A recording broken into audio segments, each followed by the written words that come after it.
to the 43rd Olúbàdàn of Ìbàdàn. His Imperial Majesty, Ọba Akínlóye, Owólabí Ọlákùlẹ́yìn, Ìgè Ọlákùlẹ́yìn the first. Ẹ dákun ẹ bá ń ṣe kábíyèsí o. Kábíyèsí o. Ọba àná ọdún orí ọba ọba. Ọba bá yẹ kó lè lè yẹ ọba tí ìjọba yẹ. Olúwa yẹn bàbá wa tèmi. Olúwa wọ́n sábà ní tó ti bàbá náà. Wọ́n ní bá wọn sí. Ọlá àbẹ̀bí wọn máa lọ́dọ̀ wọn. Gbogbo àwọn tí a pè láti pè nílẹ̀. Ọlọ́run ẹni tó tẹ̀lé orí sí náà. Olúwa ń jẹ́ padà dé pẹ̀lú àwọn ọmọ ìlú. Bàbá wa gómìnà tó ní ìgbìmọ̀ ọba ní sọ́dọ̀ wọn. Wọ́n máa tó ní ilé ìtúnṣe ilé ìlú orí ńláńláńlá ẹ̀yìn ṣàbàṣẹ ọmọ tó kó àwọn ọmọ bàbá lápapọ̀ ọlọ́run àti tó bàbá ẹ̀ lọ́nà ìjọba àgbègbè wa. Ọba ní wọ́n wọlé ní ọdún èyí tó ṣí sílẹ̀ o. Kábíyèsí wa tó dé ìdí abẹ́gbẹ́ adé lórí. Adé náà jẹ́ kó pẹ́ lórí ẹ̀jẹ̀ kó pẹ́ lórí orí wa. Adúlọ́kùn ìyàgò fún àwọn ènìyàn wa. Àwọn tó wà tó ṣàdúró ìjọba àpá láti ìjọba àpapọ̀ sí ìjọba ìpínlẹ̀. Àwọn gọ́ọ̀fù wa, àwọn sẹ́lẹ̀kọ̀sì wa, àti gbogbo àwọn ọlọ́ba bá ìwà pẹ̀lú olúwa. Bá a ṣe wá láyọ̀ bí apàdà láyé olúwa. Bá a ṣe wá láyọ̀ bí apàdà láyé olúwa. Ìlú àrẹ má yọ bá àdé olúwa. Was born on the 5th of July 1935 in Okumaga village within the proximity of Akoro.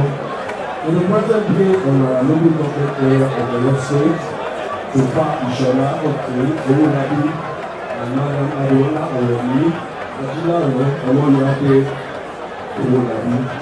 The family has its ancestral homestead within the ancient city of Ibadan as Itabale Olugbewe. He started his primary school education in the village at St. James' Primary School in Akoro, and subsequently moved to Ibadan where he attended Islamic school in the year, and later St. Peter Primary School, Arima, where he completed his primary education. He taught as a primary school teacher at Wakadari in Akobo area of Ibadan. Before he gained admission to Laba Technical Institute for secondary school education, with professional study in printing and artwork. He worked as a Ministry of Works, Western Regional Government in Ibadan from 1959, starting as a third-class clerk. While working, he gained admission to the Laba College of Technology to study and obtain his ordinary national diploma (OND) and higher national diploma in building. Upon completion, he transferred his service to the Nigerian Army Corps of Engineers, where he was recruited in 1970 through the Direct SWAT Service Commission as a second lieutenant serving in Benin and Sapele under General Olusegun Obasanjo as his commanding officer. His Imperial Majesty Ọba Owolabi Ọlákùlẹ́yìn is a successful businessman. He was also engaged in various enterprises and business, which include the ownership and operation of a successful printing press, Ọlákùlẹ́yìn Press, later renamed Solid Press. Also, the establishment of Fakor Baby, which was very famous for the production, distribution, and supply of Fakor loaves, pastries, and other pioneering confectionaries within the city of Ibadan. His Imperial Majesty Ọba Owolabi Ọlákùlẹ́yìn was a founding member of the Social Democratic Party in Oyo State during the Third Republic. He was elected as a member of the House of Representatives in 1992, representing Ibadan Southeast constituency in the Third Republic and served as chairman of the House Committee of the Nigerian Army. He became Magaji of the Igwe Ọlákùlẹ́yìn family of Itabale in Ibadan Northeast local government in 1983. And was installed as the Jagunmalogo of Ibadan by Ọba Olóyèdé Àṣànkẹ́ in 1986. Rising through the ladder, he was elevated in 2006 to the Olúbàdàn Council under Ọba Yéṣà Bankole Ògúnlípẹ̀, the 38th Olúbàdàn of Ibadan, and served as the head of traditional council in various local governments across Ibadan, representing the Olúbàdàn Council prior to becoming the Balogun of Ibadan in 2016. Following the directive of the Olúbàdàn Council, he retired from active politics and has devoted his time and resources towards the advancement of the interests of the people of Ibadan land and its metropolitan environs. He is a deeply devoted family man, a committed Christian, and a supporter of the interests of all the various clans indigenous families, residents and communities, as well as businesses in Ibadan. Distinguished ladies and gentlemen, I present to you the Portugal Olúbàdàn of Ibadan. His Imperial Majesty Ọba Akínlóye Ọláléyìn Owólabí Ọlákùlẹ́yìn. Ẹ jẹ́ ká ṣe kábíyèsí o. We are not only celebrating the ascension of a new man, we are also honoring a rich cultural legacy that has defined the great Ibadan city and has thrived for centuries. Our esteemed Governor, His Excellency, Engineer Seyi Makinde, is not only a son of the soil, but a black man at heart. This celebration is a testament to his visionary leadership and unwavering dedication to preserving and protecting Ibadan's cultural heritage. As Nigerians, we are also privileged to have as a president His Excellency President Bola Ahmed Tinubu PSPCFR, who has demonstrated his commitment to the nation's art and culture sector. His Excellency has described as being essential for the education of children while recognizing his importance in preserving Nigeria's heritage and promoting its rich cultural diversity. It's indeed an honor and a pleasure for me to be here today. I am here representing myself and all the 17 southern governors of Nigeria. We recognize that the improvement of an urban in our society remains a significant occasion in the history of every community. It signifies the dawn of a new era and has from time immemorial been the yardstick of measuring the stability of our traditional institutions.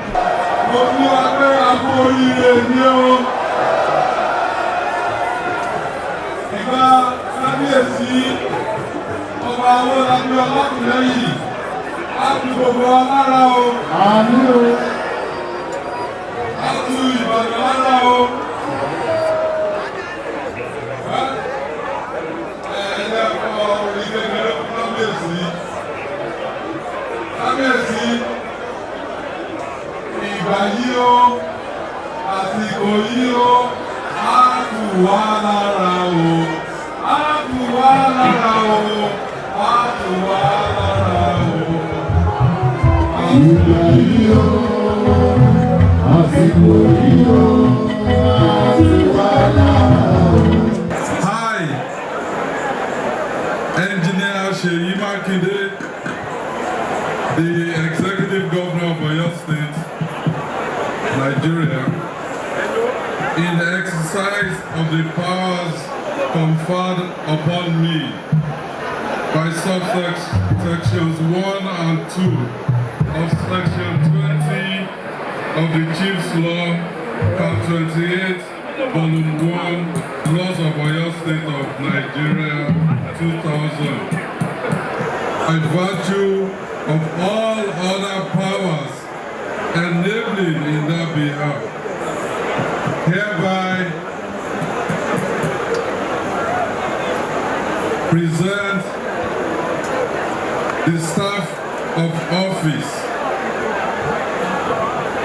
ratifying the appointment of Akínlóye Owólabí Ọlákùlẹ́yìn as the 43rd Olúbàdàn of Ibadan.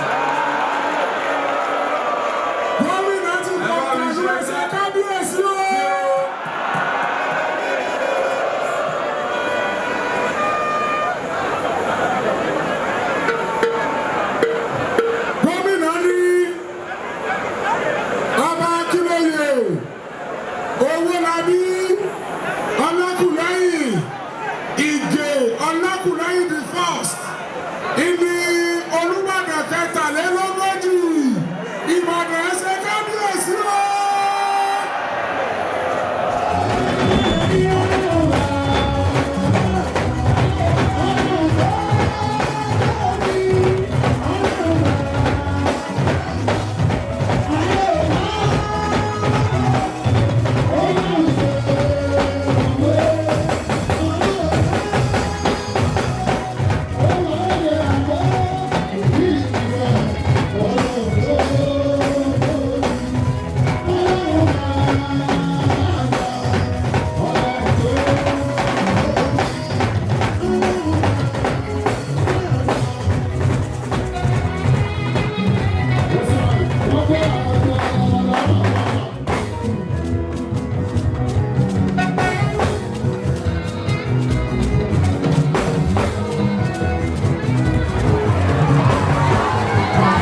Vamos!